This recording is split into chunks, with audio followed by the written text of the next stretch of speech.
Pierre, welcome back to the Lion's Den. Mikasa Sukasa, you're always welcome here. This is your home, buddy. Thanks for coming on. Man, it's a pleasure to be here, Shamasha. Thank you for having me on. I really enjoy just kind of discussing these issues with you. You know, it feels like just like two friends just sitting having coffee. You know. Exactly, and yeah, absolutely. I'm glad you're back on Twitter, guys. Follow him on Twitter. The link is in the description. We've been having these spaces. I think they're really good, really productive.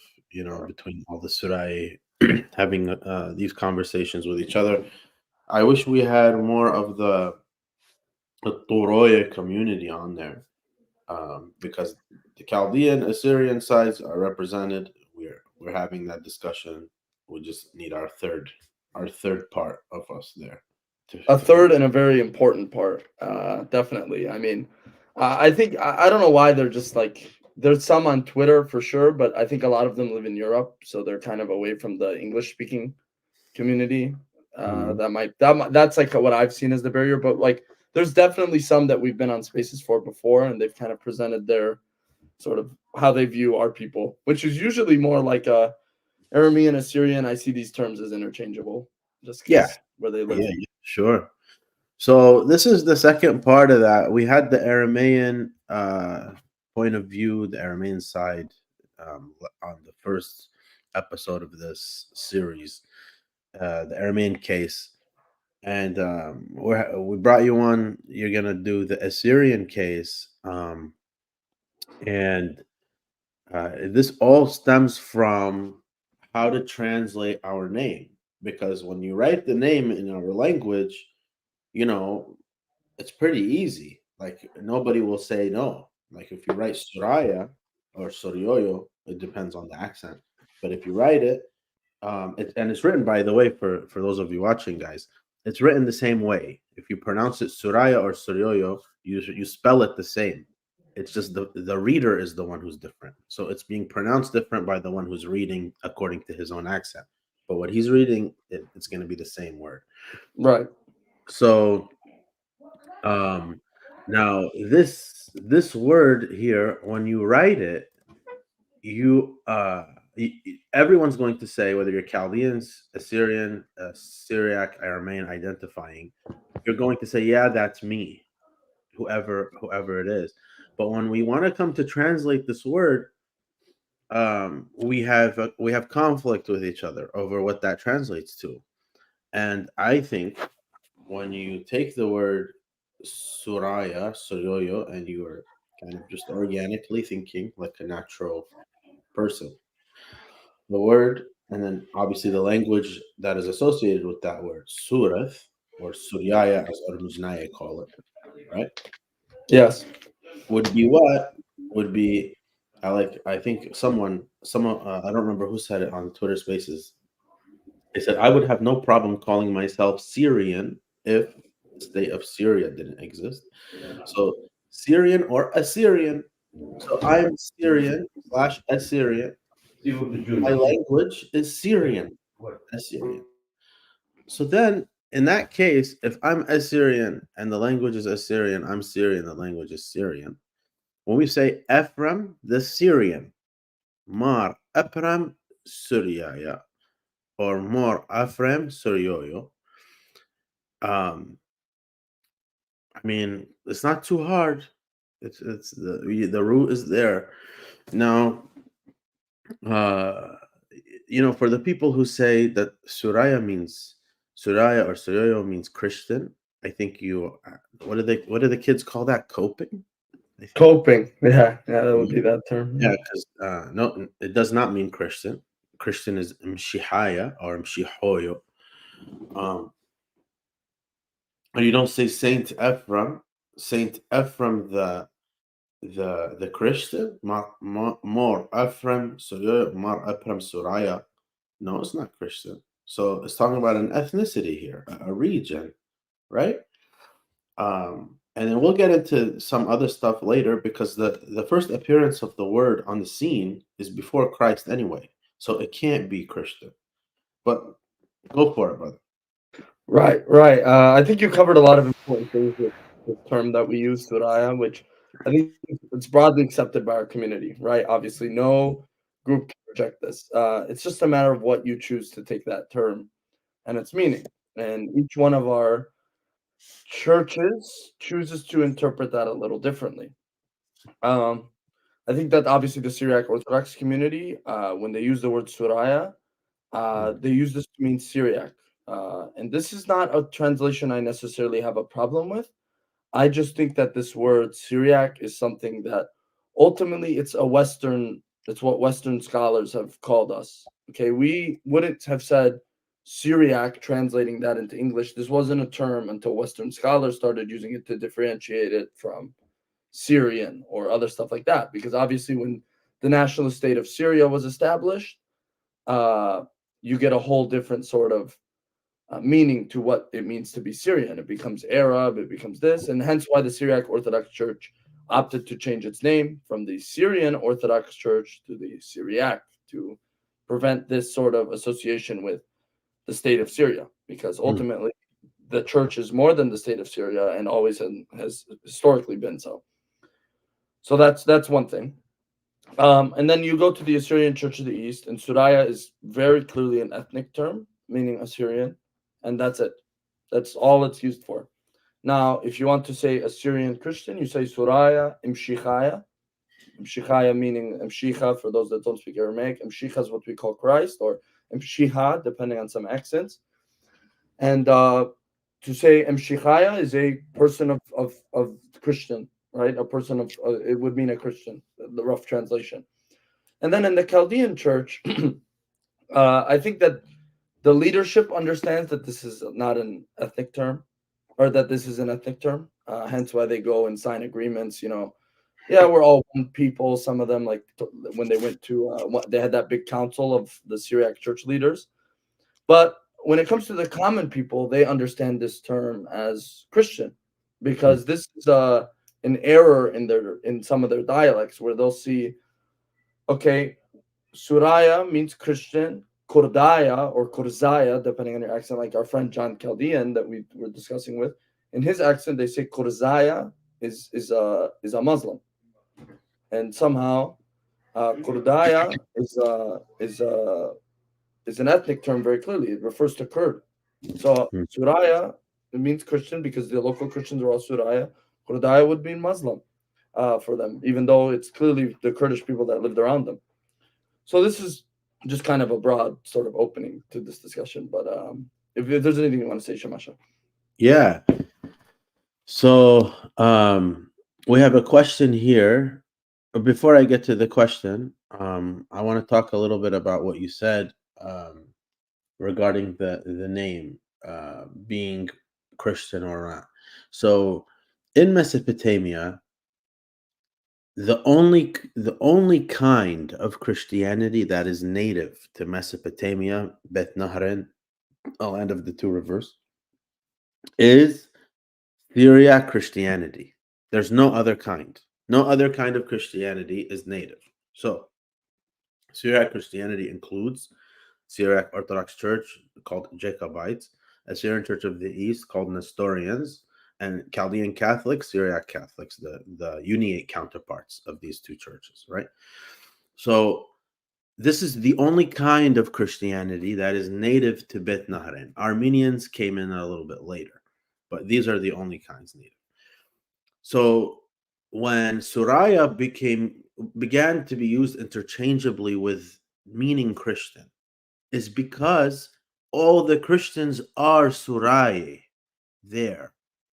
So now the idea is, um, if you are saying Suraya, you mean Christian? No. But when you're saying Suraya, it automatically implies that the person's a Christian because that's the only kind of Christian in the area.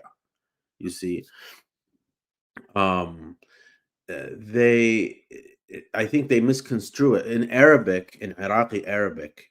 Um, when they ask us, they want to ask us, do you speak Surath? Right? The Musulmani or whoever, they want to ask us, do you speak Surath? So they tell us in Arabic, تحكي مسيحي? Do you speak Christian? That's what they ask us. They ask us, تحكي مسيحي? Do you speak Christian? Christian is not a language. So what do they mean, تحكي مسيحي? Do you speak the language of Christ? Do you speak Surath? Do you speak Aramaic? This is the concept here. Masihi, why? Because all the Masihiyin, all the Christians in the cultural fabric of Mesopotamia historically have spoken this language, this Christian language, this language that belongs to the Christians, aka Surath. And we could get into, the Lovian inscription with the silent elif in front of the words, Asurat, Asuraya. We can get into that if you want, but before we do it, here's the question: what is the difference between Syriac and Assyrian? You want to take a shot at this? Yeah. And I think I know where I want to, in what direction maybe we should move before the Lovian inscription, but I'll get to that after this. Okay. So Syriac and Assyrian. So for me, this is for me. Syriac is not an ethnic term. It refers to our faith and what the type of Christianity we practice. Okay, it's based in what we might call the And the Syriac classical language. the classical language, right? It's based in the classical language, which is used liturgically, not just by ethnic Assyrians, as I would say, but also by people in India use it as a liturgical language. The Maronites use it as a liturgical language.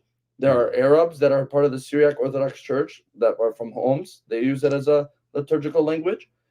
And other churches have previously used it as a language.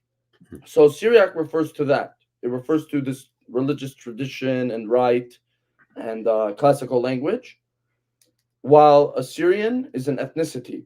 And the people who are the founders of the Syriac language, the true inheritors of the Syriac language, the people that speak today Surat or Surayt, those are the Assyrian people, as I would say. And they are the native inhabitants of North Mesopotamia. That's what I would say is the difference. Would you, Shamash, you think that's a good definition? I know you might be a little more partial to the term Syriac than I am. The people versus the language. So Syriac is a language. It's like saying Arabic. So if I ask somebody about his ethnicity, do I tell him, "Are you Arabic?" No, I say, "Are you Arab?" Right? I don't say, "Are you Arabic?" And are they? Look at all those Arabics over there. Look at all the Arabics. How many Arabics are there in the world? Like this is silly. This is not how people talk. So Arabic is the language. Arabs are the people. Syriac is the language. What is the people blank? If Syriac is the language, the people are. So if you're yeah. What else would it be? So think about it. If you speak Syriac and you are Syrian or Assyrian, why is it I'm look, with the Aramaic, and what we're saying, it's not an exclusivity context. Like Pierre started off the show saying, Aramean and Assyrian is the same thing. Yeah, absolutely. If you are Assyrian, you're speaking Syriac. If you're Aramean, you're speaking Aramaic. Aramaic is Syriac, the dialect of Edessa for Aramaic. That's what Syriac is. So these are not. Refers to. I was going to say, sorry to interrupt, Shamash, but Syriac refers to specifically the dialect that developed around Edessa. The first, I guess you would call it, the first of our liturgical languages. But Aramaic, like for example, the Surat that I speak and that you speak, are Eastern Assyrian, as we might call it, developed not from classical Syriac. It would have developed from the Aramaic that existed in North Mesopotamia, that existed at the same time as classical Syriac. So we have like Hatran Aramaic is a very good example. And when you look at Hatran Aramaic, it was its own development. It had its own parallel development to it, right? So Syriac really only develops as a classical language, right? Which obviously influenced us because it's related. Just to answer what Orthodox Answers is saying, if you want to put up his point, I promise you by the end of this episode, we'll get into why this is and why they identify as Aramean. But this does not mean what they identify as. It does not make it separate from Assyrian. These are the same things. This is what Daniel Kekish and I we discuss a lot, and Chaldean as well. These are all just different terms used for the same people. I am just someone that thinks that we should use the term Assyrian because I think it is the historically correct term. But these are all the same people. Like, there's no point in saying they are mostly Aramean. Depends where you go. It depends where you go. If you're in Central Europe, of course. If you go to Sweden, a lot of them identify as Assyrian or simply just as Syriac. Okay, in New Jersey, a lot of them identify as Syriac. This is semantics to really be saying that this is different people, because even the most adamant Aramean that Daniel Kekish had, for example, on his channel, Abuna George, even Abuna George will say that we are the same thing, because it's impossible for him to say, okay, Arameans are different from Assyrian, because he has people within his own church and likely within his own parish that identify as Assyrian. And to say, okay, well, I'm Aramean, but this person in my parish who speaks the exact same language, has the same culture, is from even sometimes the same region, is Assyrian. This is drawing lines where there should not be lines. Yeah, absolutely. I was gonna say something here about these names, and again, I don't think I've only heard the Chaldeans say, some Chaldeans say that it's not the same people, like they're the ones who say all three are different. But from the Syriac Orthodox side, the Aramean side, I mean, the Arameans also are saying we're all the same people. They just disagree on what the name is, right? This is the issue. So the issue is not that we're the same. He says it here. He says, yes, we are the same people, but Syrians are the grandchildren of Arameans. What But do you mean is by Syrians? Yeah, what is Syrian? Are you talking about people west of the Euphrates or east of the Euphrates? You know what? We'll get to this if we really want to. Should I start into this now? Let's do it. Okay. So I think an important thing would be to kind of discuss historical identities, and then we'll move into the modern really quickly. Is there a way I can present a map, or can I? Yeah. You go to present on the bottom, and then you. Okay, let me just pull up a map of Mesopotamia really quick. I didn't think I'd have to maybe go over this exactly with the map, but I think it's important. Okay. Save image. Bishop Mar Nicodemus said what exactly? Okay. Present. I'll just add a file. Okay. Here's Shamasha. I'll just send you a photo, and can you show it? Sorry if that's okay. I'm not too good with StreamYard.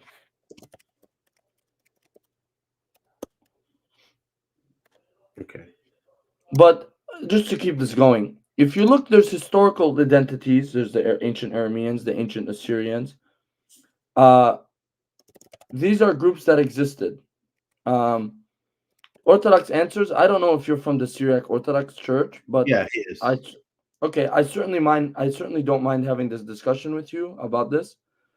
But in my opinion, this is an identity that was created. I think just as much as Ambuda George would say that, oh, the Assyrian identity was created by the British. Chaldeans are also Assyrian. Yes, JOC, absolutely, absolutely in that regard. They are. Yeah, Adeus. That's true. The proof is out there. But did you get the map I sent you, Shamasha? Oh, sorry, Habib. I'll check right now. No worries. We'll get into the Lovian description in a second after we do what you're what the direction you're going in. Let me save this. Oh, there you go. Okay.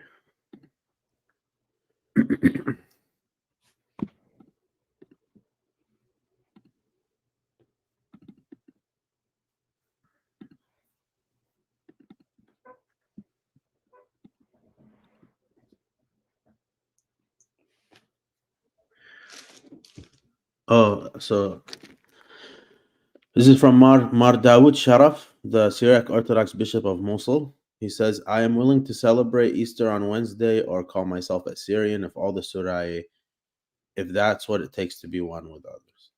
I agree with that. Mm-hmm.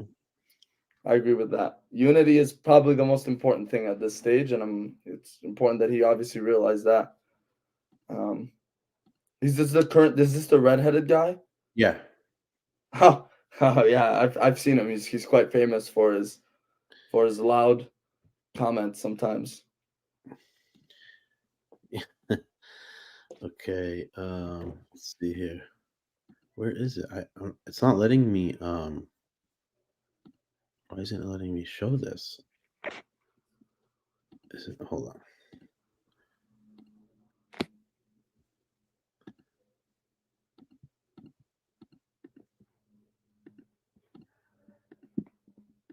Can you guys see? What do you see, Pierre? You see anything? I see nothing at the moment. I just see what we've been seeing. Okay. So Orthodox Answers. You can read The Hidden Pearl, right? That's a good one by Sebastian Brock.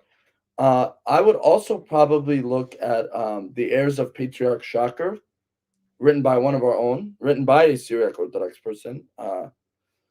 The Heirs of Patriarch Shakur really discusses the distancing of the Syriac Orthodox Church from the Assyrian identity. Well, we can get into the history of that once I'm done with this early part. Okay, so Orthodox Answers. Yes, we went over these, Habibi, in the first episode with Abuna George, who he presented the Aramean case, and Pierre started off the show by saying he doesn't have a problem with the Aramean name as long as it's not exclusive. So if you're identifying as Aramean or if we're identifying as Assyrian, as long as we know that is the same people from from northern Mesopotamia. That's the point, right? Yeah. No problem, Habib. Yeah, we are not. We confess what Moriaku and Mor Epram said for sure. Okay. Church of these still follow Nestorian doctrine. Nestorius is a saint for them. But I'm going to try to get your map up. 1 second. This is a matter of debate, JOC. So if you are asking someone who is Syriac Orthodox, then yes, of course we are Diasophite. We are Diasophite. So of course we follow Nestorian doctrine just as much as the Catholic Church would be guilty of following Nestorian doctrine. That's right. That would be the only consistent position. We and the Catholics have signed a common Christological agreement, which basically the Catholics believe that we are not heretical. Nestorius was a Greek, to answer your second question. Nestorius was a Greek from somewhere in Western Turkey. So, okay, if we look at this map, he was from actually Eastern Turkey, but he was a Greek. What do you mean from Eastern Turkey? Where was he from? He was from what is today Marash, which is somewhat near the West Syrian Turkish border. It's north of Gaziantep, just north of Oh, Gaziantep. it's like okay, yeah. I mean, I don't know. I wouldn't really call that historically us, but that's sort of a separate. It's not Mesopotamia. So JOC, either Catholics are an historian or nobody is. that's essentially what the debate boils down to. Yeah, Catholics, Chalcedonians, and the Eastern Orthodox, Roman Catholic, and Assyrian Church of the East, they have the same Christology. This channel has done many Christological episodes to prove this. Yeah. Okay. Yes, like Saint Severus, exactly. So if we see this map from that similar region, if we see this map, it's important to understand when you're looking at the very north, you can see what the Assyrian homeland is. Okay, you see Assur, you see Hatra. This is where Hatra and Aramaic developed. Where you're showing where. Right there. Nineveh. Okay, Kirkuk, which obviously had a much different name than Kirkuk at that time. Mosul, obviously the modern city today. This is where the Assyrian homeland started. Okay, but the Assyrians were very good at assimilating groups. Okay, and one of the groups they assimilated was in the north, of just north of this area, the Hittites, or not the Hittites, the Hurrians, they were called the Hurrians. And the Hurrians and the Akkadians, the North Akkadians, kind of merged to form this Assyrian identity. Okay, this is how we get the modern Assyrian identity, or the past Assyrian identity. But they represent the people, because the Hurrians lived in North Mesopotamia in this mountainous sort of area. They represent the people of North Mesopotamia. Historically, Mesopotamia, if you zoom out a little bit, Shamash, if that's okay with you. I'm trying to figure out how to do that. It's not. It let me zoom in. It didn't let me zoom out. There you go. So if you see here, you see these borders, these rivers. Okay, these are natural borders that exist. Okay, these are the very natural borders between peoples. You see the Euphrates, okay, and you see the Tigris. These are obviously two very important rivers biblically, historically. So these represent what we say Bet Nahran is. These rivers, and the natural borders we often say is the Zagros Mountains, okay, the Euphrates to the east and the Taurus to the north. Okay, yeah. So the ancient Assyrians, when they discussed what Arameans were, they've said these were the people west of the Euphrates River for them. Okay, and if you see west of the Euphrates River, most of the Aramean city-states that you see in the Bible, like Beth Aram, or Aram Damascus is what this was called. Aram Damascus was the largest and most powerful Aramean city-state. In fact, Aramean identity, you could really say, was constructed based off the kingdom of Aram Damascus. Ben Haran, I believe, was the name of the king mentioned in the Bible. He's mentioned as the king of Aram Damascus. This is what Aramean refers to. This whole Levantine area. This is a very large slot of land, right? And this is clearly separate from Mesopotamia. Okay, it's separate by a large river, and culturally, you get a big cultural difference between the two. Hence why, I was going to say, hence why this area, this region, whether it be southern Syria, and just in general, west of the Euphrates, Syria, Jordan, their politics are very different from Mesopotamian politics. While Mesopotamian politics are engaging in large-scale conflicts between kingdoms, this area is struggling between city-states, okay? And eventually, once Mesopotamia is able to unify, Mesopotamia and Egypt begin fighting for influence in this region. Very, very, very consistently. You get conflict in this region between Egypt and Mesopotamia, because this region is not part of either of their homelands. They're not seeking to unify this area, okay? Because they're not part of either Egyptian or Mesopotamian culture. They're their own Levantine sort of culture, okay? You might even argue that if you go biblically, not that I think the biblical lineages are exactly perfectly accurate. This is a separate sort of discussion, though. I think that obviously you see the Canaanites are living in Israel. The Canaanites would be another Levantine group, very closely related to the Arameans. Same with the Phoenicians. All these groups, if you notice them historically, they're all city-states. They're not unified groups, not enough to construct an identity. There's no pan-Canaanite identity. There was no pan-Phoenician identity. There was no pan-Aramean identity.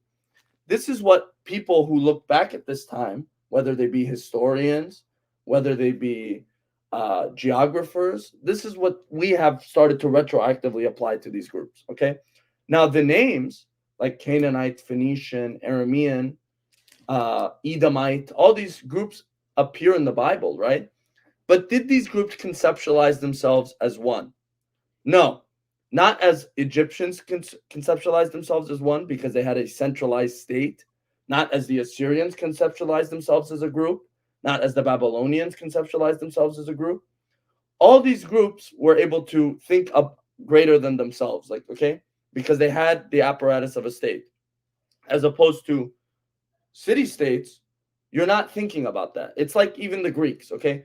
Why were the Greeks unable to resist the Persians in Western Ionia? Okay, a lot of people know the story of 300, all this. The whole reason Xerxes felt he could invade Greece, or Darius, his father, was because the Greeks were disunified city-states. It's only when those Greeks were able to put those things apart and go towards the path of unification that you end up with the Macedonians eventually unifying them and eventually conquering the Persian Empire. But you see what I'm saying? Like the Greeks didn't think about a greater Hellas until after several centuries of existing in city-states. The Arameans and the Canaanites and the Phoenicians, these groups were always being fought over between the major empires in Mesopotamia and the Egyptians. So they were not thinking about building a large state of their own. Okay. Should I continue, or do you want to say anything? Let me say this. So, as you guys can see here, the Tigris and the Euphrates River, everybody, all the Suraye, all the Syriac Orthodox Chaldeans, Assyrians, we say we are the native inhabitants of the land of these two rivers, Euphrates and Tigris, okay, and their region, yeah. And here are the natural borders that Pierre was talking about: the Zagros and the Taurus in the north. Okay, like this. So this is the natural borders, not the French, British, white people like making up things with a pen. Not the ones that they also conveniently put on this map. Yeah, these are just for you to know where they are. This is for you in the modern mind, but these don't exist. Don't pretend like these are not here. Okay, so this is our borders. Our borders are these mountain ranges, and then the land of these two rivers is our state. Now, the language that we speak is Aramaic. That's right. It is the dialect of Aramaic from this area. Pierre was correct in saying that different Aramaics were different vernacular Aramaics were being developed simultaneously.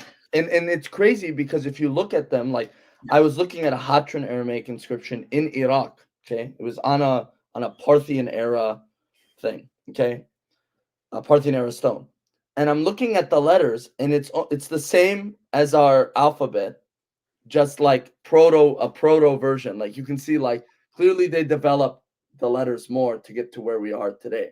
It was really funny because I was trying to read it and I could kind of make out like words, but it's very difficult. But you can clearly see, like, okay, this is the ancestor of my language.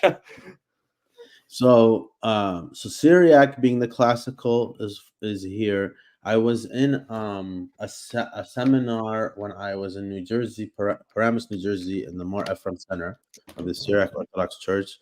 They had a lecturer talk about classical Syriac versus Suroyo, and the common understanding is that Suroyo developed out of classical Syriac, but she actually shows that that's not true.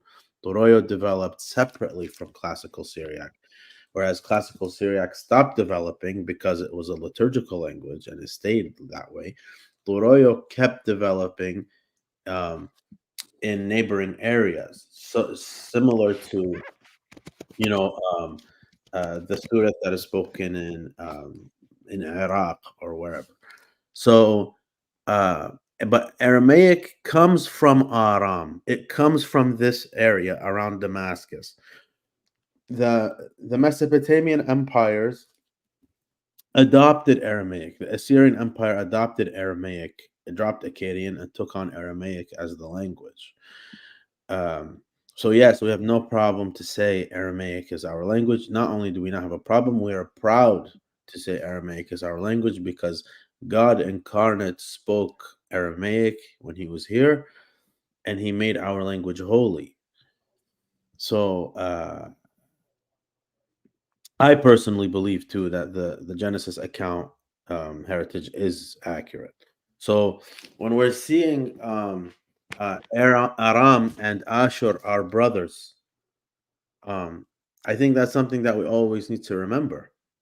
Uh, that at the end of the day, regardless of which name you are using to identify with, you are brothers with the other one anyway.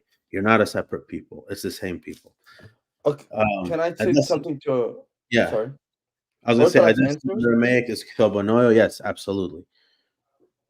Yes, it is. That's absolutely. But as Shamash Daniel brilliantly put, classical Syriac becomes the written language, the liturgical language. Okay, while vernacular Aramaic is developing completely separately from classical Syriac. Like classical Syriac certainly has an influence on it, but it is developing separately.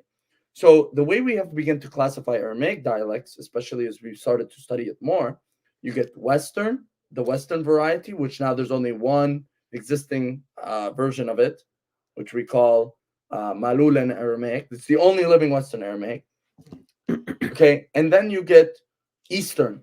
Okay, and what you might call Surite, the people that speak, uh, Toroy. what we might call this Suroyo, that's what it's called. That would be called basically the central Neo-Aramaic, but it's really the Western version of Eastern Aramaic. It's the westernmost point. So, like you said, it is the most influenced by Edessan Aramaic because of its proximity to Edessa, but it's not Edessan Aramaic, and Edessan Aramaic is not its ancestor. It comes from Eastern Aramaic, which is separate. And then what I speak, Sureth, or what Iraqis, or you might say Iraqi Assyrians, even though this is a funny concept.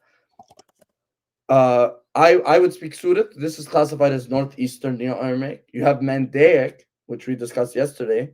This is a completely separate dialect of Eastern Aramaic, but yet they're all within this wider Eastern Aramaic family that exists within Mesopotamia, as opposed to Western Aramaic exists separately. Remember, I said very clear borders between what is Mesopotamia and what is not, and this only seeks to prove it linguistically.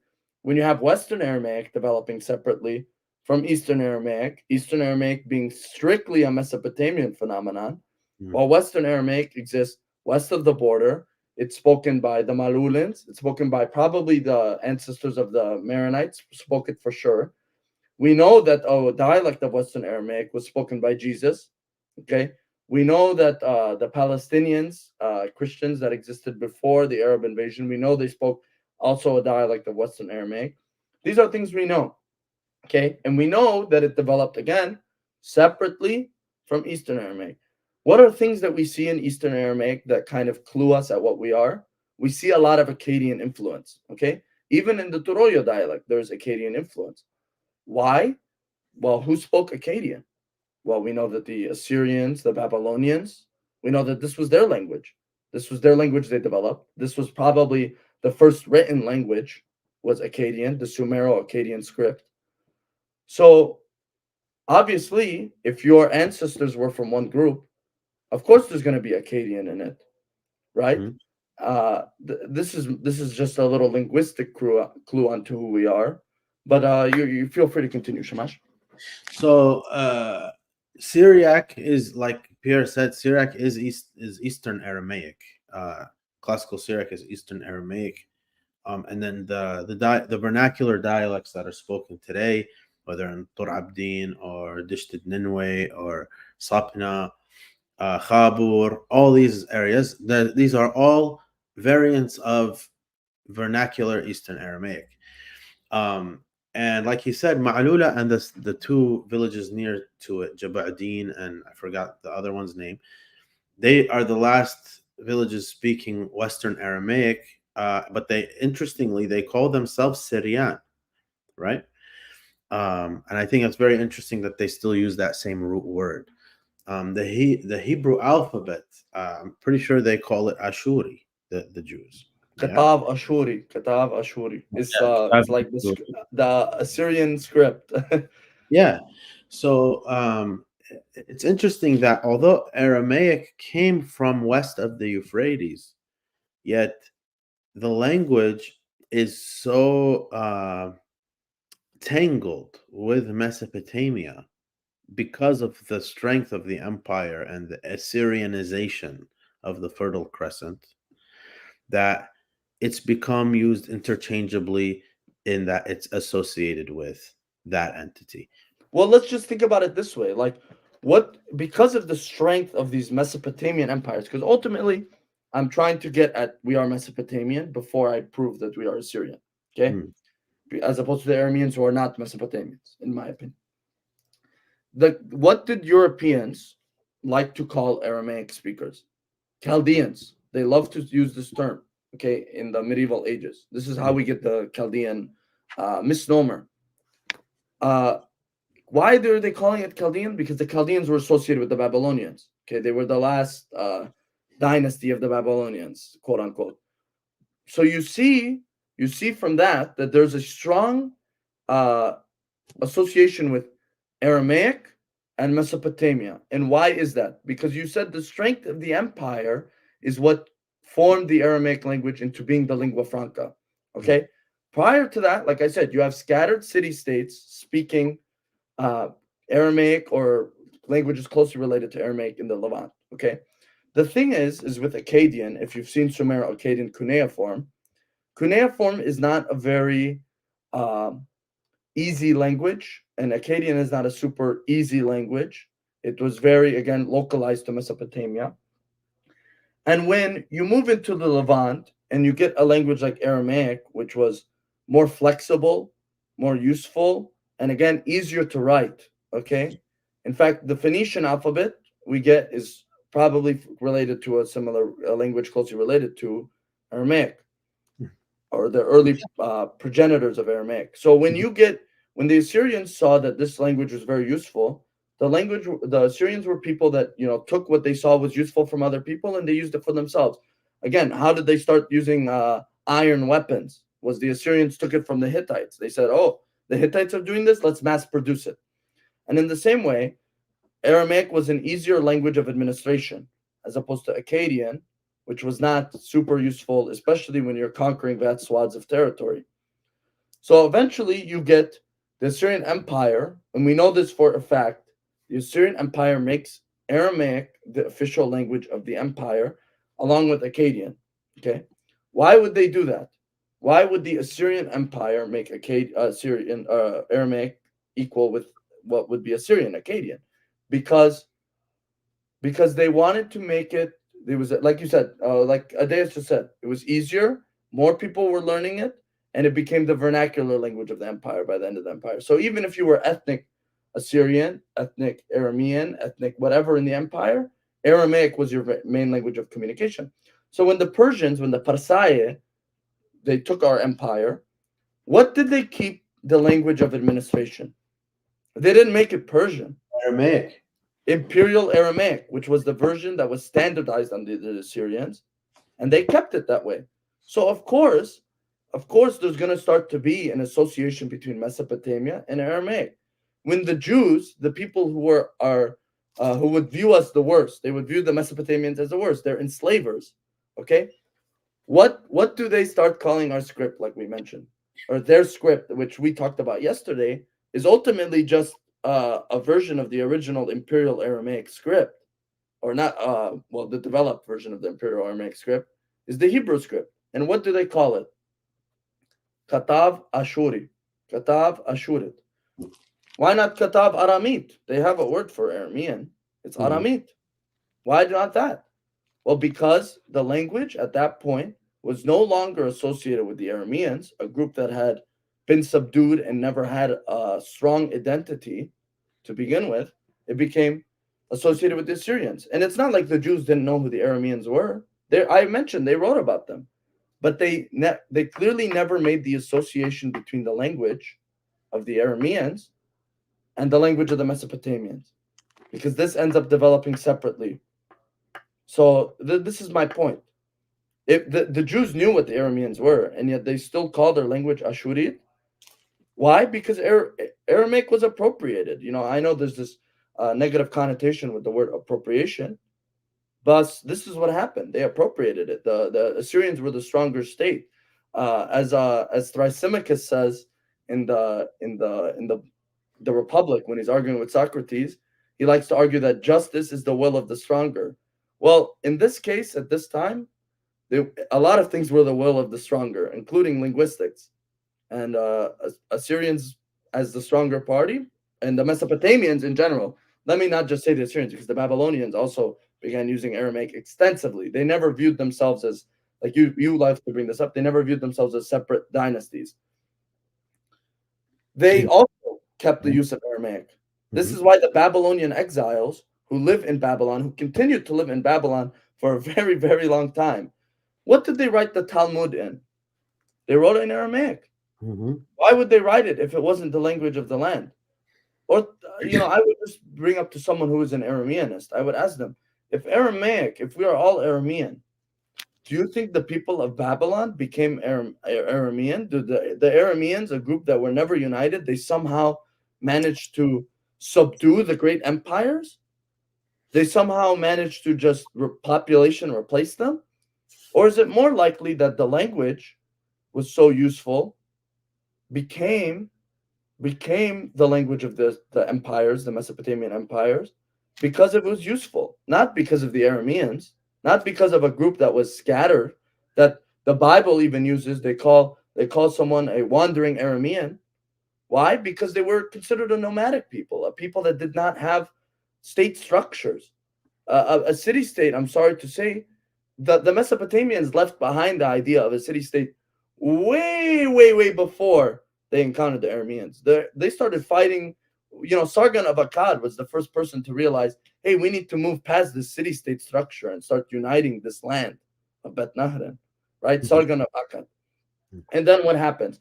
Every other group after the fall of Sargon of Akkad, when they go back to city-states, every other group seeks to emulate him, unite the land, unite our land. And once they did that, what was their next goal? Take the land west of us, this border region that is a battleground, a land that has no state structures, a land that's easy to take. Okay, if the Arameans or these Levantine groups were so developed, as some people indicate, how come they fell every time? How come they always, every time, were not constructing their own empires, but instead they were being conquered by the Assyrians, they were being conquered by the Egyptians, and this continued being throughout all of history, or not throughout all of history, but throughout most of history. You then forget the Assyrians. After the Persians fall, you still get the Ptolemaic Greeks fighting, the Ptolemies in Egypt fighting over this land. You get the Seleucid Empire fighting over this land. When the Seleucids fall, you still have the Egyptians and the Parthians fighting over this land. You get eventually the Romans and the Sassanids fighting over this land. It's because that land never had strong state structures to begin with. It was always a place that you would get conflict in. And anyways, I'm Suryoye, but a lot of Assyrians say I'm Assyrian. What do I say? Say yes. Yes. Now, this is right. Limitless, and then I want to talk about the Lovian inscription. Are you familiar with it, Pierre? Very. It's also called the Chinkoy inscription because it was found in Chinkoy, is what they call that place in Turkey now. But it is the Lovian inscription because it's an attestament to the Lovian language, which, if you guys aren't aware, the Lovians were a group in Anatolia, in modern Anatolia. It was very diverse, okay? As it always has been historically. And the Lovians were a group that existed, what we might call like south central Anatolia, close to the Syrian border. They were not Levantines because they were on the mountains. They were a mountainous people, and they were not Mesopotamian, but yet they were closely involved in these local politics due to their location, being close to the coast and being just north of them. So just as you would say Armenians were often involved in the politics of Mesopotamia, since they are at the very north, right? Yep. Since they are at the north of Mesopotamia, they will They're obviously be on the involved. Taurus Mountains, then, yeah. Yep. Yeah. Okay. So tell us what's up with the inscription. What is it? So the Lovian inscription is fascinating because it tells us that the word Syria came from a gradual drop of, we might call the alep in Aramaic, the gradual drop of the alep, the a, in Assyrian, to also becoming. Yes. Orthodox answers. Also yes. Good, Pierre. Yeah, it shows the word Syria, which we all know Syria is a Greek term, okay? But it shows that the word Syria was referring to the Assyrians. The Lovians are translating a work into, I think Phoenician is what the Lovian inscription is translating into. So another West Levantine language, another West Semitic language. Mm-hmm. They're translating it. The Lovians are not speaking Semitic language. Right. And they are showing that Syria is Assyria. And the only reason we start to get a gradual shift of what it means to be Assyrian to Syrian is because the land west of the Euphrates starts to get called Syria, and the land east of the Euphrates is still Bet Nahran. It's still Mesopotamia. Okay? It's only a matter of error that this occurs. And the translation displays that Syria, Assyria, interchangeable terms in these ancient languages. Okay? And the Greeks, keep in mind, the Greeks are spectators to most of this at this point. When the Lovian inscription is written, they're spectators to these politics. At the very most, at this point, when the Lovian inscription was written, the Greeks are just, they might know what's happening. They might see these things, but they've never actually visited there. Like the Greek historians who write about Assyria, they've never written about this land outside of the fact like what they've heard. They've not been there. They only talk about what they've seen or what they've heard from travelers. So they didn't know the politics of the land or even the ethnicities in the land. They can only write about what they've heard. So when they write Syria, this is their take on the word Syria or Assyria. Mesopotamia is their take on the term Bet Nahran, or whatever the progenitor to the word Bet Nahran was at the time. Either way, this is their translation of this term. It doesn't mean that Syria is separate from Assyria and that Syria is Syriac somehow. These are all the same thing. It's only now that we have Arabs appropriating this term that we have to make a separation. Yeah, the key here, there's 2 points. The first point is in the inscription you find that you see the first use of the word Suraye or Suryoye. Okay, but the way it's spelled, there is that alep in the front, the silent one, and then they're also talking about the Assyrian Empire in Nineveh. So when they're saying Suryoye or Suraye, they are referring to the Assyrians, and therefore that is before Christianity. So we know Suraya does not mean Christian. Now the modern state of Syria, it's like naming Mesopotamia Iraq instead of Mesopotamia. They're calling Syria a name that has not been called by its own inhabitants for a very, very long time. From the Islamic conquests, the province under the caliphate was Bilad al-Sham, which would be translated to the Levant. So really what it should be called is the Levant, and the people should be Levantines. So that the word Syria can be appropriated in its original intention to Christians and the Christians, the Aramaic Christians, aka Assyrians, Arameans, and people who speak Aramaic, Syriac Surath. That is what the word Syrian is. Syria, Syrian.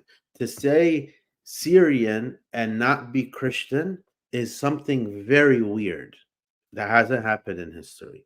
So to call a state of majority Muslims using the word Syrian is a historical oddity.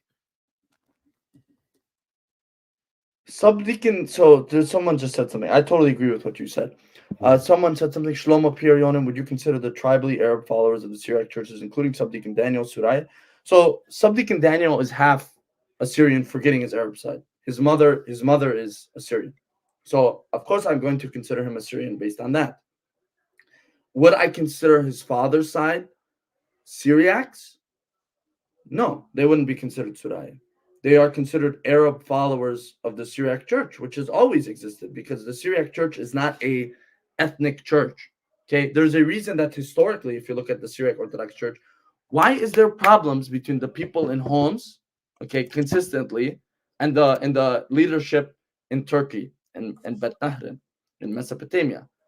Because there is this disconnect historically that always exists between Levantines and Mesopotamians. They are two separate groups, okay? But what they share compared to everything else is the rich Syriac Christianity. Why are Maronites a separate group from us, in my opinion? Because they are Levantines. They're not the inheritors of Mesopotamia. And someone else said something really quickly. I don't know if you want to put it up. There is no proof for historic continuation of the ancient Assyrians to the modern Suroye. What do you mean? What do you mean? Did they vanish? Because if you continue to follow the historical timeline, right, of the We live in the same area too. we live in the same area. We speak the same language. Our language has Akkadian in it for a reason. What are we going to just start speaking Akkadian words for fun? Okay, that's one thing. Another thing is, if you really look at it, you get states that exist after the Assyrian Empire that express Assyrian identity. Adia Bene is a very, very important one for this. The Parthians, if you do not know, I'm sure you know the Shemasha. The Parthians ruled just like the Persians, like their fathers before them, using a governorship system or a client state system. Okay. And one of the things they did was set up a client state in North Mesopotamia because the Parthians, unlike the Persians before them, the Parthians came from far east Iran. They were not familiar with Mesopotamian politics. So part of their way of controlling it was, okay, let's set up client states and they do what we want. They deal with the politics. We do the king ruling stuff. So Adia Bene, the minute Adia Bene became a client state, the ruling family, they start to use Assyrian names. They rebuild a temple of Ashur. Okay, why would they rebuild the temple of Ashur? Oh my gosh, why would they do that? Probably because they were Assyrian. Okay. 1 second for this bloom. I'm getting to my point here. They rebuild the temple of Ashur. They start using Assyrian names. They encourage Assyrian identity once again in North Mesopotamia. And finally, many of them convert to Judaism, which is why we end up with so many Jews existing in North Mesopotamia speaking Surith exactly like me or Daniel would speak. What about the enormous nomadic Arameans who dominated the whole Middle East? You think they disappeared. Why was Aramaic made the lingua franca? Because they conquered the Middle East. When did the Arameans conquer the Middle East? That was my point. I know, for this Bloom, you're late to this conversation because you missed everything I said earlier, which I completely shatter this myth. The nomadic Arameans, let's just say they were a large group. They weren't, because nomadic societies don't get that large. This is why we live in civilizations now and why the largest populations in the world are not nomadic. They're settled. The Arameans didn't consider themselves one group ever. They never unified. They were city-states that fought amongst each other, okay, and the rest were nomadic, okay? And they were always, as I mentioned earlier, and I will repeat once again, they were always living in a region that was consistently a historical battleground between the Egyptians and the Mesopotamians and any group that eventually comes from the north, okay? They live in a battleground area. So they never unified and created strong state structures ever, okay? Until much later, when you start to get Aramaic-speaking people who I would not call Arameans, maybe I'd call them Levantines, creating strong state structures. This is like, for example, the Phoenicians. Did the Phoenicians ever create a strong state? Absolutely not. They were city-states. You could say that a Phoenician colony, the Carthaginians, created a strong state insofar as they created another large city-state model, okay? The Canaanites in the Bible. What is the big thing with the Canaanites? The Canaanites are disunified. This is why we have so many different groups of Canaanites mentioned in the Bible, including the Philistines, the Amorites are another group. These are all groups that exist broadly in the Levant. Okay, if the Arameans were so large as one group, why are they almost always typically associated in the Bible with Damascus and certain other city states, but they're never associated with the whole of the Levant, right? Yeah. Let me answer this. Oh, you would anger my Maronite friends to say they are Suryoyo. Absolutely, they are Suryoyo. And so are the Maronites are Suryoyo. Their prayers are in Syriac, classical Syriac, Edessan Syriac, Mesopotamian Syriac. So Uh, not the language they spoke. the language they spoke is the Aramaic that you find in the anti-Lebanon mountains today. That is the Right, Aramaic they spoke, which is right. those people also call themselves Syrian. So if you and they call themselves Syrian when they're speaking Aramaic, they don't. It's not for them. It's not a Arabic conjugation of the word. I think it's similar to the Lovian inscription, where I think you find the word Syriani actually, and it's not Arabic. It's Proto-Arabic. It's this. It's not even Semitic. It's Indo-European language you were talking about from the Lovians. So Right. It's completely unrelated to the Semitic languages. so Adea said, the "What would Lovian, Maronite Aramaic sound like?" and We don't actually know. yeah, Sorry, and just they to answer they your question. call it Syriani. And here the Maronites language would be that similar to what is in the anti-Lebanon mountains, and their liturgical language is Edessan Syriac. So, and you find this also in the Pierre mentioned, the Arab adherents to the Syriac Orthodox Church that are still present. Some of them being in the Homs province, or myself from my father's side being a Ghassanid Arab. Ancestrally, right? Yeah. Yes, ancestrally. Um, So someone said identities and definitions change. The mm, identities of Syriacs is Christ above everything. The Syriac definition of Suryoye is simply Christian within the Syriac tradition. See Orthodox answers. At the beginning of this, we disprove that Suraye Suroyo is Christian. Is Saint Ephraim the Christian, or is he Saint Ephraim, whatever we want to translate Suroyo to? Right? It's ultimately an ethnic term, and like we brought up with the Chinko inscription, you get one of the origins of the word Suraye. Okay, the origin of that. They are considered an ethnic group. This is before Christianity, right? And I agree. You say definitions change. Uh, it changes because, of course, we are the Christians of the land. Of course, Suraye is going to become associated with Christians, but we live in a world now where, unfortunately, people change religions and we exist in ethnic groups. So those people in Diyarbakir that were forced converted in the last 100 years, 1915, a little more than 100 years, they know they're Assyrians still. And now that they're a little bit more free in Turkey, they're expressing it. They're Muslim. Do we say they're not us? No, of course they're us. How can we tell them they are not us because they left their religion? I agree, our religion is so important to our identity, but at another point, we have an ethnicity and we have our religion. Are they tied together? Yes. But at a certain point, because of extraneous circumstance, they can be untied. And we still have to accept someone for their ethnicity, even if they are not following our religion. Especially yeah, when we have three different churches with three main churches within our people. Because one calls the other a heretic, the other calls the other a heretic. It doesn't mean that they are not the same ethnicity.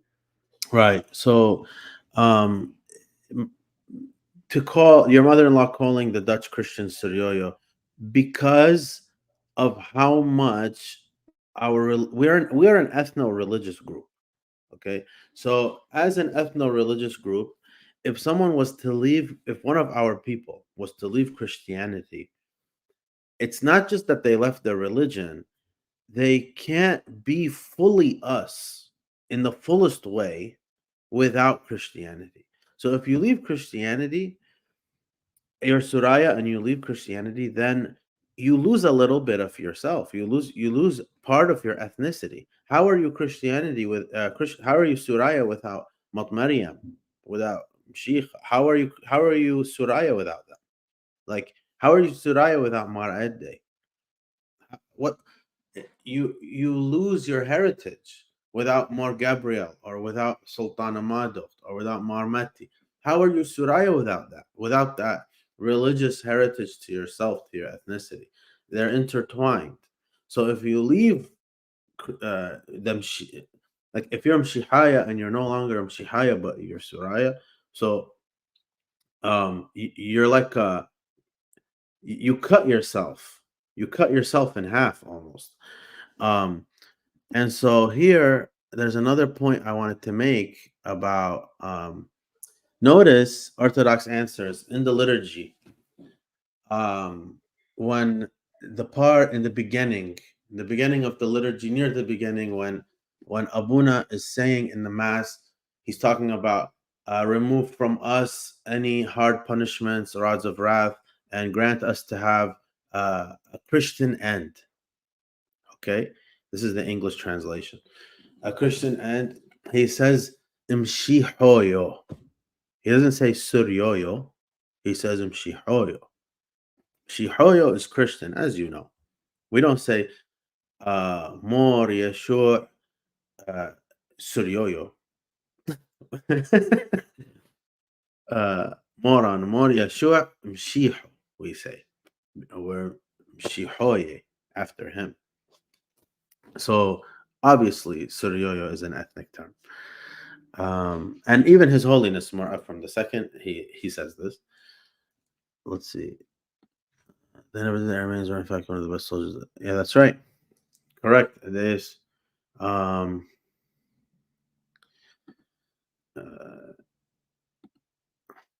what would you make Saint Abraham being called an Aramean in the Bible? This is despite the fact that he was a son. Yeah, sure. Because the sons of Shem, whether it's Ashur, Aram, Arpachshad, so these are one family, one language, one people together. It's funny you bring his name up because this same question is asked by Chaldeans too. They'll say Abraham being Chaldean, Chaldeans being the sons of Arpachshad. Um, but they don't know, the Chaldeans, that Abraham's father is actually called an Aramean in the Bible. So if Abraham was Chaldean, why is his father called an Aramean? Good point. Mujahid al-Salib. I wanted to say, do you not think that when he is called an Aramean, they are calling him a person without a home, not an ethnic Aramean? Hence why they call him a wandering Aramean. That's the adjective usually attached to it. So when they're saying that, they're saying it's because Abraham has no home. Abraham has left the land of his father, because keep in mind, when they ask him to go get a wife, Sarah, when they ask him to marry Sarah, they tell him to go to the land of Haran. Where is Haran? Haran is in North Mesopotamia. The Chaldeanist will often say Abraham is from Ur of the Chaldees, and they mean that this is South Mesopotamia. But if we actually look at the historical tradition of the church, what is Ur of the Chaldees, Daniel? Do you know what Ur of the Chaldees is in the Syriac tradition? Ur is always traced back to modern day Nasiriyah in Iraq, right? Ur? No, Edessa. Really? Edessa. Yep. I didn't Or know. at least right by Edessa. Okay. So hence why he is living near the land of his father, Haran, because I think it's quite improbable to say that Abraham was the land of his father's Haran, and somehow he ends up on the complete other side of Mesopotamia for no reason.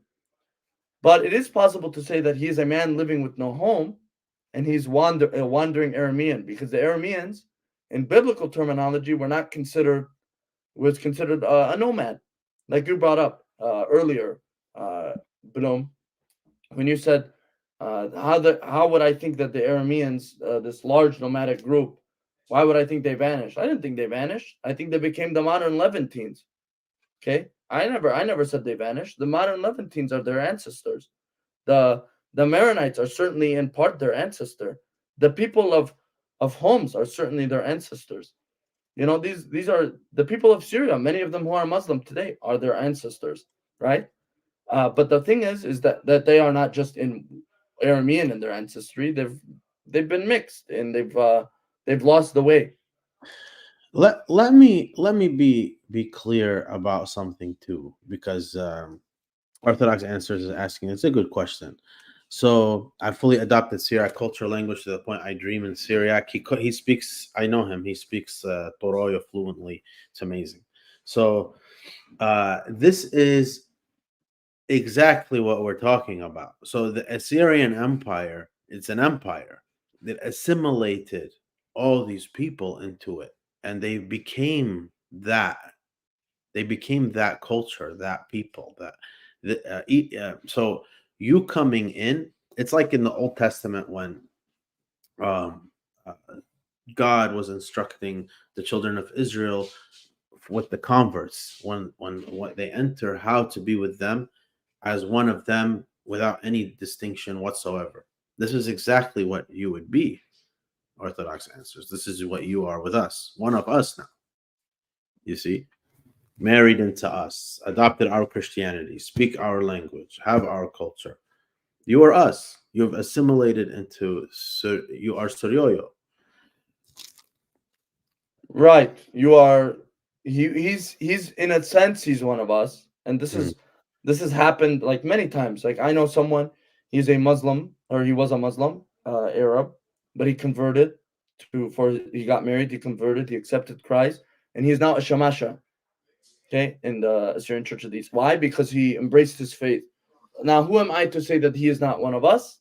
Mhm. Maybe in an ethnic sense he's not, like because his there's blood now, which becomes a separate sort of thing, but within his kids or Yeah, his he even grandchildren, they had will he be just had as Suryoyo babies, right? Yeah, right. Like he, that's the thing. Like maybe in an ethnic sense he's not, but he's fulfilling the spiritual sense of what it means to be Suraya. uh I wanted and to his lineage and his lineages, because mhm. he married one of our girls. Right, Listen, right, the Lovian, right. where a lot of Suryoye are from, was known in ancient times as the state of Nusaybin, a small Aramean state. That's actually Pierre's point, sister. If you're listening, I'm assuming she's a girl from the Rose. I don't know, but um, that's his point. Is that he is saying there were Aramean states. There were small Aramean city states. This is what Pierre is saying, but that they were assimilated into the greater Assyrian Empire. Yeah, I mean, I'm not acknowledge, I'm not dis, like, I'm not saying that there were not Aramean small city states that existed uh, in Mesopotamia, but they existed on the edges usually, right? So like you get some in East Syria, but they generally, as I mentioned, they get pretty conquered pretty fast and assimilated, right? This is how you get empires. This is how empires are formed. Not empires are not formed by lollygagging; they're formed by steel and fire, and before that city state was Hurrians.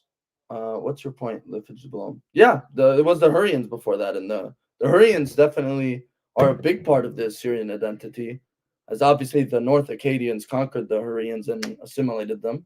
This is something we know. This is what forms being Assyrian, to be honest.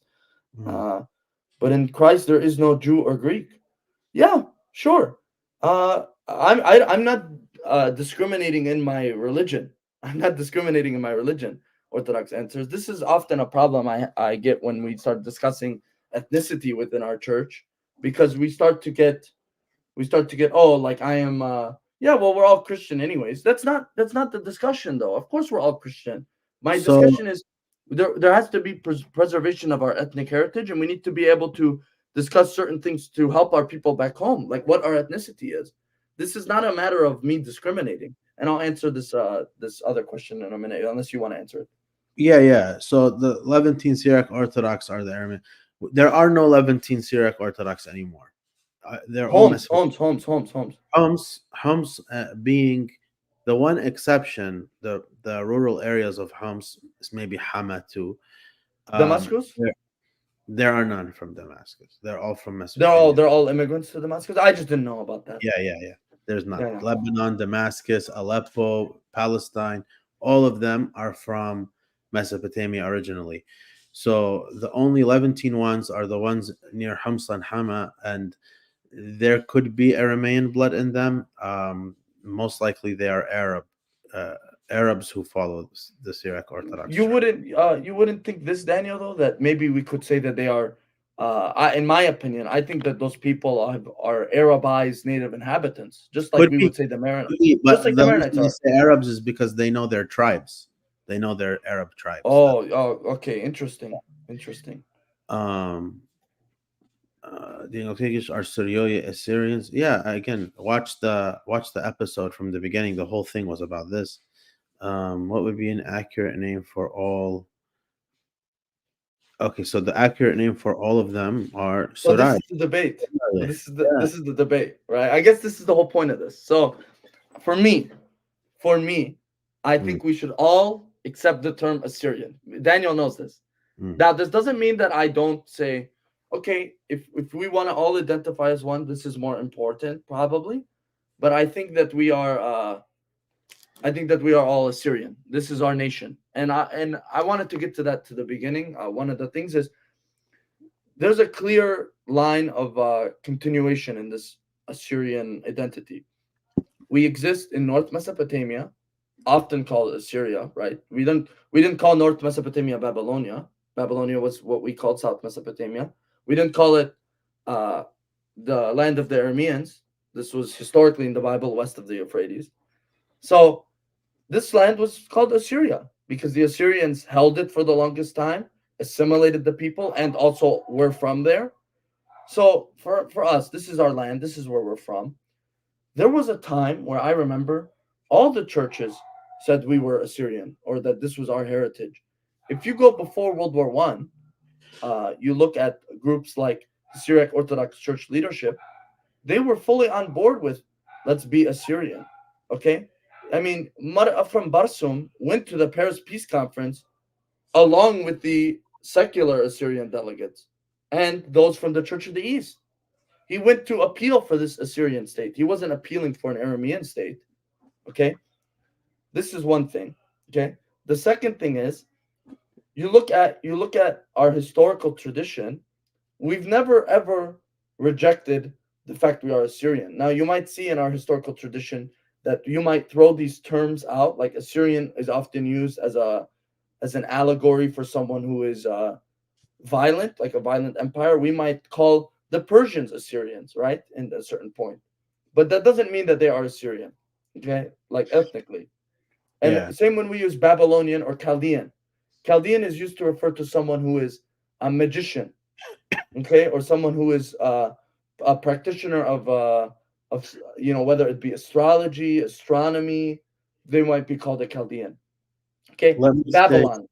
Sorry, one more thing. yeah, Babylon. yeah. What is Babylon associated with the city, in biblical terms, or in even after that, with uh, debauchery, with sinfulness, similar to Sodom and Gomorrah, right? Mhm. But this is what it doesn't mean that Rome, when, for example, when Rome is referred to as Babylon, does it mean that Rome is physically Babylon or that Rome has somehow been transported to South Mesopotamia? Absolutely not. This is allegory. So, okay, let's see here.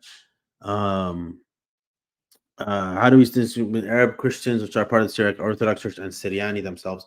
By Syriani, what do you mean? Do you mean Mesopotamian Syriani or Levantine Syriani? If you're talking about Levantine, so the Syriani in, let's say, anti-Lebanon mountains, they are not Syriac Orthodox, um, and the Maronites are also not Syriac Orthodox. So, what Syriani are you referring to? Which ones? Um, Because ultimately, Suryani is a term in Arabic. It's what other people call us, right? Like Ashuri, Kildani, Suryani. These are terms in Arabic. So when we're using this in Surat, it's like bizarre. It's like, why would we start calling ourselves what other people call us? yeah. When did the Syriac Orthodox come to Damascus? After Saifo and during Saifo, maybe a little bit before too. Most in Homs are also immigrants, I believe. Yes, most of them are. That's right. Sadad is also Syriac Orthodox. It is in West Syria border. It's in the Homs province. Sadad, and there are a few villages around it too. Uh, Feyruza, and there's another one. These are you will find the Arabs in these areas, the Arab Syriac Orthodox. Ma'alula, they are Melkite, right? But Even though they speak Aramaic. I Yeah, would go ahead. certainly call Malulans Aramean, For sure, the they chosen are. of the Arameans, for Yeah, yeah, sure. they are Arameans, Even the and Muslims in Malula. yeah, yeah. The other two villages are purely Muslim, and their Aramaic is actually more pure than Ma'lula. Uh, and they're Aramean. They're not Arab. Absolutely. And I would say there's probably even outside of those three villages that speak Aramaic, just in West Syria, I would say even the Muslim populace there are Arameans in them. Can I tell you an interesting story? Yeah. When my dad first moved to Lebanon, or not when he first moved, when they lived there in Lebanon, they used to go to the mountains in the summer, up to the mountains where it's more isolated, as you know. They used to live in Beirut. They'd go to the mountains for summer where it was cool in the mountains. And one day, my dad and his brother, they're walking, okay, and my dad and his brother, they would speak Assyrian to each other when they were younger. Later on, as Mm. they got older, they started speaking some Arabic, but they're speaking Assyrian to each other. And an old man heard them and he said, "Come here." Like he told them in Arabic, "Come here." He asked them, "What language are you speaking?"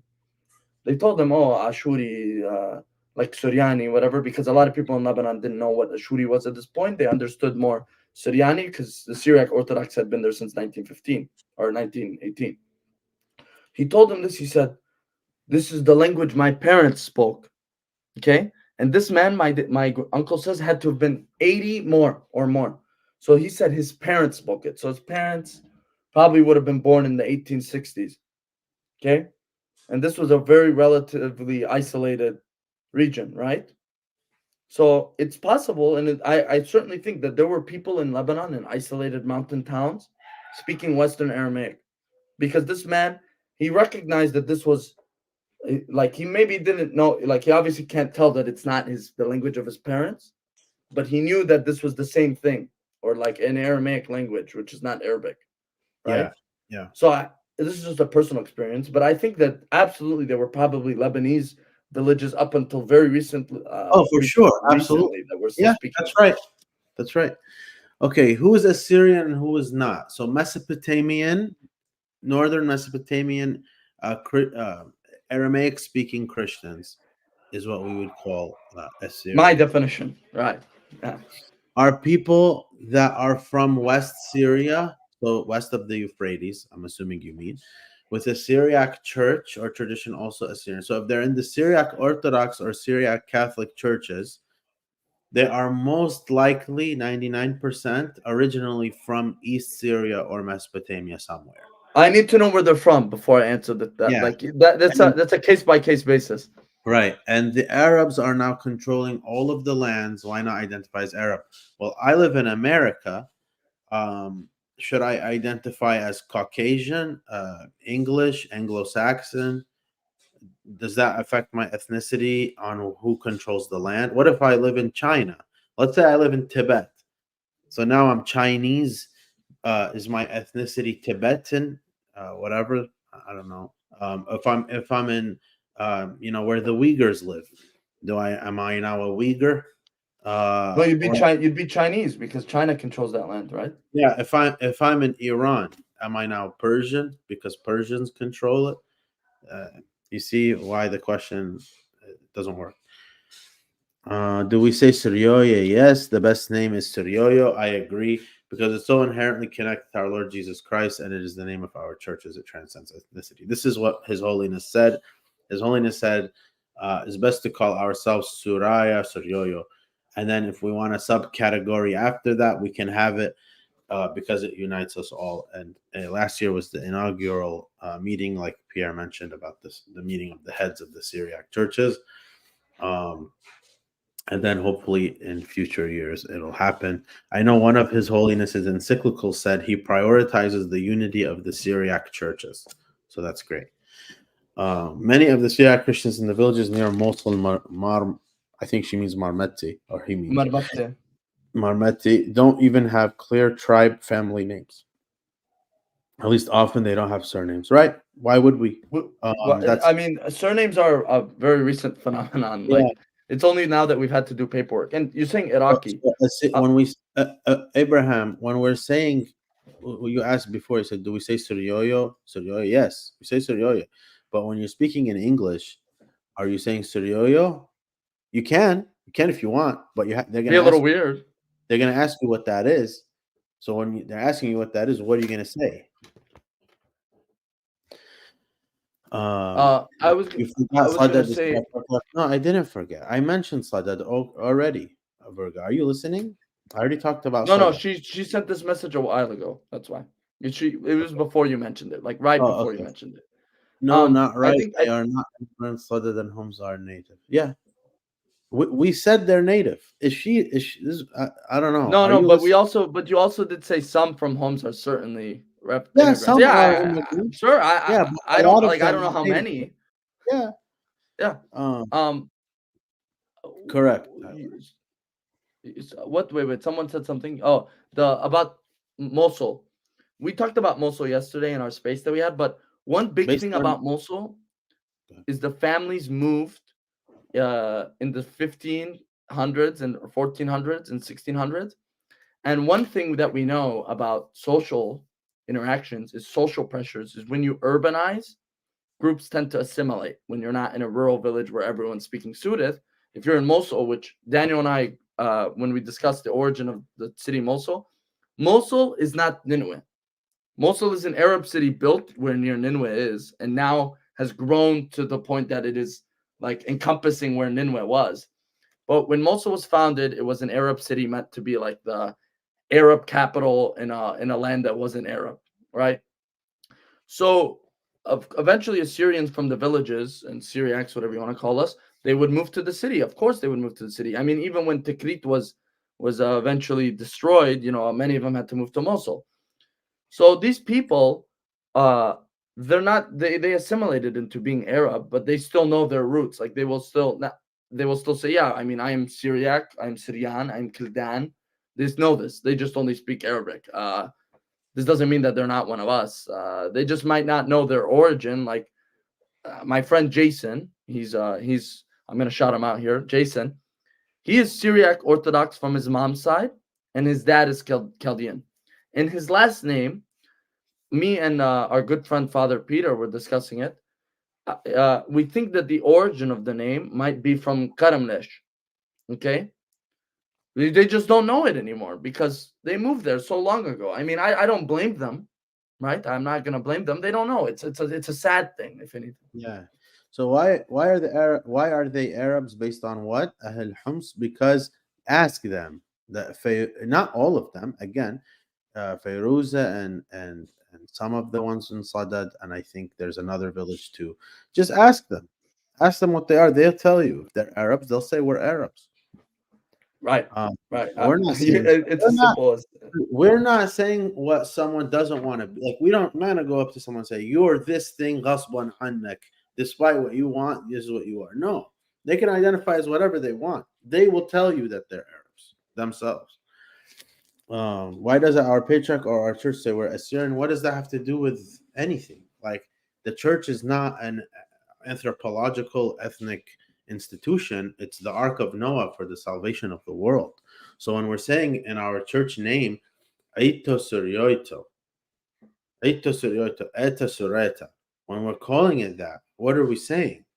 We're talking about the liturgical language of praying in the church. The church is for everyone. It's not an ethnic church. The it's church, not an ethnic thing. That's why we're bringing up the Arabs of Homs. This the is church like right is to the for point. the church is for black people, white people, yellow people, red people. It's for everyone. It's Yeah. not for a particular ethnicity. So Eito Suryoto is the liturgical language we pray in. We pray in Syriac. That's what we belong to the Syriac rite.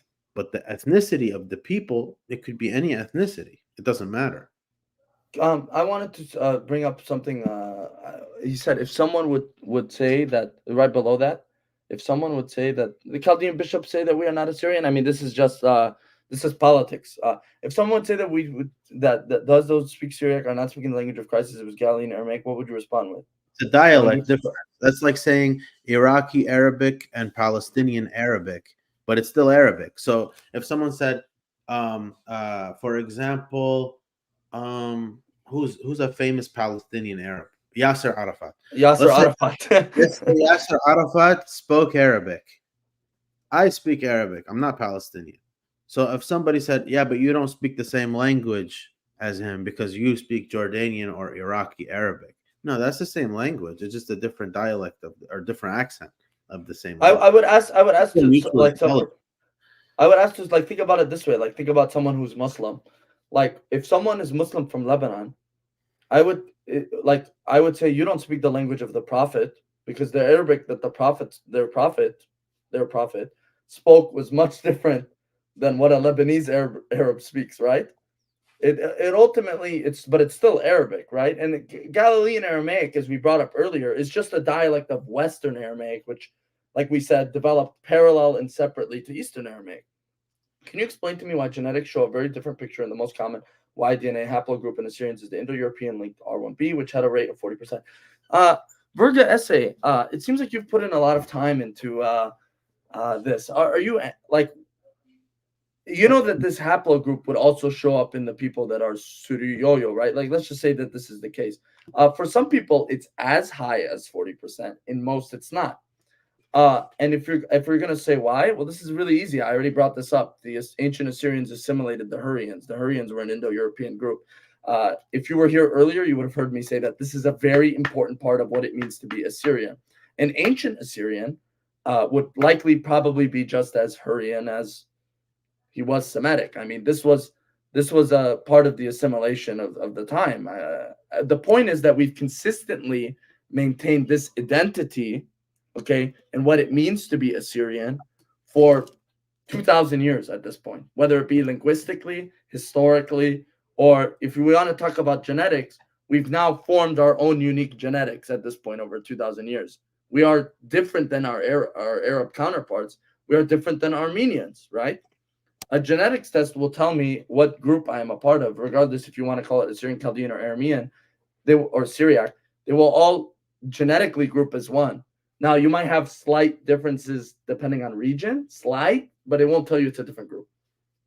Minos, Daniel, you're I'm right. sure you know. That it was there. That thank you for reminding me. They got it. Arafat was Egyptian. I thought he was from Gaza. No, he was a Palestinian born in Egypt. Ah, okay. I mean, I don't know. It's whatever. We Okay. Syriac Orthodox also only know, even the villages near Marmate don't know Syriac. We only learned a little bit in church. That's what I said. That's what I told. No. Bartilla.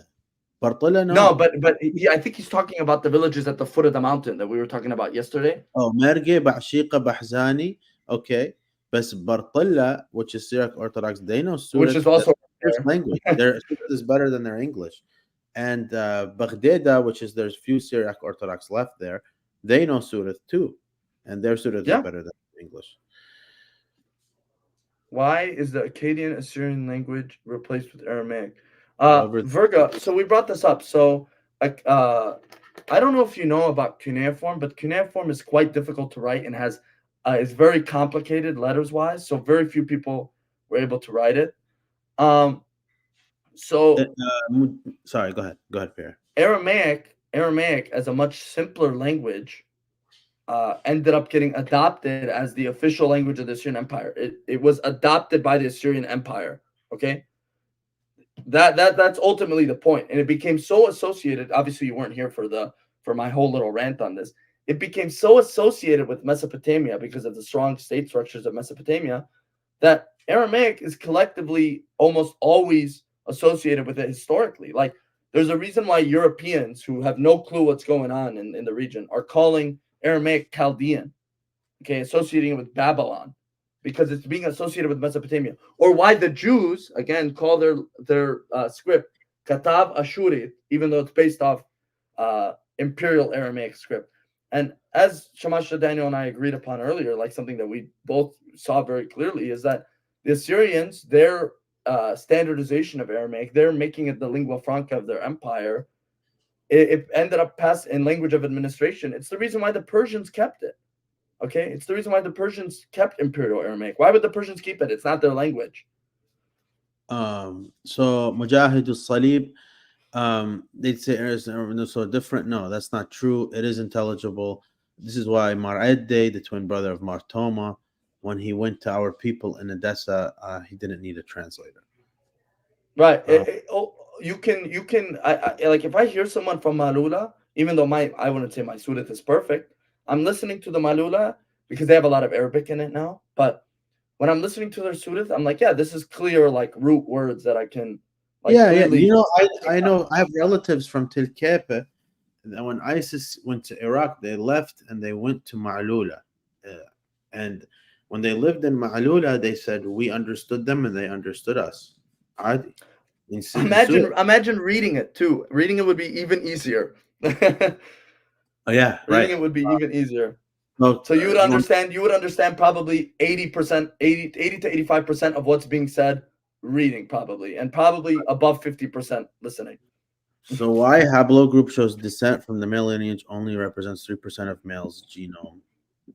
I don't know what this Why autosomal haplogroup shows descent in male lineage and only represents 3%? Its autosomal DNA is different. Yeah, I don't know. I'm not a geneticist here. I'm here to discuss history, I guess, at a certain point. I can only talk about certain things I know. Is it realistic to get rid of the influence of the borrowed word? So Rabbi Kasha Ephraim El-Khas, you know him, Syrian Church of the East, a priest in Russia, was in California before. He has this theory. So he refuses to pray in the vernacular. He prays in Sobonoyo with the Eastern pronunciation, Lishana Atiqa. And he wants us to standardize that as the universal Aramaic Syriac spoken language for all of us, because he says due to a lack of exposure between us, it's become not mutually intelligible anymore, unintelligible. So that we need a lot of exposure to each other to get used to each other's dialects and accents and things like this. So then a standardization is necessary in order to centralize and uniform ourselves, unite ourselves linguistically. This is his opinion. Yeah, I think that's a very interesting opinion. Just because obviously it's a different one. I've heard of it, but I know who he is. Is it realistic though to get rid of borrowed words from different languages? Because no, it's not. It's not realistic. I think at a certain point, like we have people in our community, in the Assyrian community, they'll point and they'll be like, "Our Surat is the most pure," and this is so silly because there's no pure. Okay, we can all appreciate them for what they are, and they all actually have different influences, right? Like how we might say the word to talk in my dialect is not a loan word, but it comes from a separate root Syriac word. It comes from a separate one, right? And it doesn't mean that my dialect is more impure. We all have different dialects. We should all appreciate them, and we should all learn to understand them. Is another thing. Someone brought up a really good question. I just needed to see where it was. Tyler Swami. So if we talk ethnically, we are all Assyrian, but if we talk religion, we are all Syriac. Yeah, I mean we're all in the Syriac family of faith, right? I certainly don't disagree with that, but I think it's certainly a very interesting discussion. Another thing, I think this is important to tackle this. Chamasha Daniel is the influence of the British in Assyrian identity. It's very often brought up by opponents, and I think Abuna George brought it up. One second, here, hold the thought 1 second. Yeah. Just real quick. Bartola speaks East Aramaic liturgy. So actually, Bartola speaks East Syriac and liturgy in West Syriac. This is where Syriac and Aramaic are not interchangeable. The Syriac itself is Eastern Aramaic. Go ahead, Pierre, your thought. Orthodox Answers made me laugh because he made a joke about how I was saying about the language. He goes, "Best Suroyo is from Midyat, superior to all." Yeah, that made me a good laugh because I know he's just playing along with our joke now. Earlier, I didn't get that when he was making a sort of reference, but Adeus, I agree. Without that, I think Aramaic would not be the lingua franca that it ends up becoming. Who knows what language it becomes, but I think Assyrians and Mesopotamians as a whole, Merke and Alfaf, yes, these were the two villages. But Javi, do you know these villages? I'm not sure about Merke, but Alfaf, I know for sure. they were built by Sarkis Agajan or rebuilt by Sarkis Agajan. And they're mostly people from Mosul that moved there. So, I mean, of course, they're going to speak Arabic. I mean, it's unfortunate, but this is just what assimilation is. We've heard the Arameanist perspective and the Assyrianist perspective. I'm a Syriac living in the USA with roots in Turabdin. I'd love to present the case from the Syriac perspective. Serious. Sure. Hey, sure. Can reach out to me. I'm on Twitter. You can find me there. Reach out, DM me there, and then we'll set up a date for you to come on and give the Syria assist. I didn't even know that was a different side. Than It is. It's the neutral point. It's like what a majority of people in Sweden are. So that's not the same as Aramean then, huh? That's its own thing. I didn't know that. I thought Arameans and Syria assists are on the same thing. Okay. Go what you were saying, Pierre. Sorry, I cut you off. Sorry, I just wanted to talk. Oh, someone asked, why is your last name Younan? Younan does not mean Greek, so this is how I know you haven't mastered the language yet. It means Jonah. Yeah. It means Jonah. It means Greek in loan language, in Persian, which has added into Arabic. Bas, my last name would mean Yonan, as in Jonah. Really quickly, I need to just do something really quick. I got to turn off my camera for 1 second and mute. But so much as Daniel, you can talk. Sure, no problem. Okay. Pierre speaks better than I do. I understand. I read and write, but I'm not confident in my speaking. Okay. Let's see what other questions we have. Yes, absolutely, because they're both Semitic, bro. We're family. We're in the same family. We're cousins. Okay, let's do this.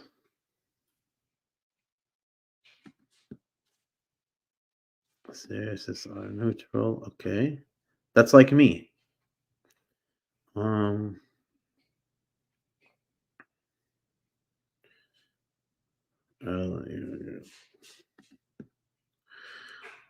I don't fully agree with your answer to his questions. Okay, you can present. You can have your presentation too. No problem. Is it possible to learn classical Syriac online? Yeah, I think so. I think it's possible. And if we are done with questions, I'm going to wrap this one up. And I want to thank Pierre. He's not here. I give him a concluding thing if he wants to say anything. But anyway, he'll be on again. Pierre has been on. This is his third time. So he'll be on again in the future. We'll do more shows together. Check out our Twitter accounts. Follow us there. Like, subscribe, share. Take care, everybody. God bless.